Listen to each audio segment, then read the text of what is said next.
박근혜 전 대통령 시절 정부와 대법원은 강제징용 피해자 소송 대상자를 전범기업이 아닌 공익재단으로 바꾸는 방안을 논의한 것으로 드러났습니다.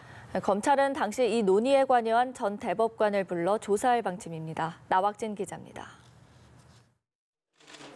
박근혜 전 대통령 당시 정부와 대법원이 강제징용 소송 대책 가운데 하나로 공익재단을 설립해 일본 기업 대신 배상하게 하는 방안을 검토한 것으로 검찰 조사에서 드러났습니다. 2013년 말 김기춘 전 대통령 비서실장이 차한성 당시 대법관 등을 부른 공관회동에서 이런 방안이 제시됐고 재단 설립 등 절차가 진행되는 동안 재판을 미루라는 정부의 요청도 전달됐습니다. 차 전 대법관은 국외 송달을 이유로 심리 불속행 기간을 넘기는 구체적 재판 지연 방안을 제시했고 재단으로 소송을 일원화하고 배상금 지급을 맡겨 일본 기업의 부담을 줄인다는 구체적 로드맵이 담긴 법원행정처 내부 문건도 검찰이 확보한 것으로 알려졌습니다.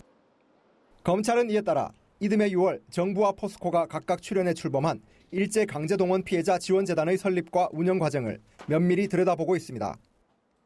특히 재단 주무부서인 정종섭 당시 안전행정부 장관과 박병대 전 대법관 등이 참석한 2014년 10월 2차 비서실장 공관회동에서 어떤 논의가 있었는지 박 전 대법관을 불러 조사할 방침입니다.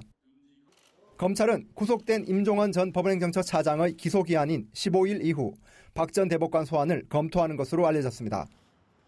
한편 검찰은 양승태 대법원장 시절 법관 재임용에서 탈락한 서기호 전 의원을 참고인으로 불러 재임용 탈락 과정과 이후 행정법원에 낸 취소 소송에서 법원행정처의 개입 정황을 조사했습니다. 연합뉴스 TV 나왁진입니다.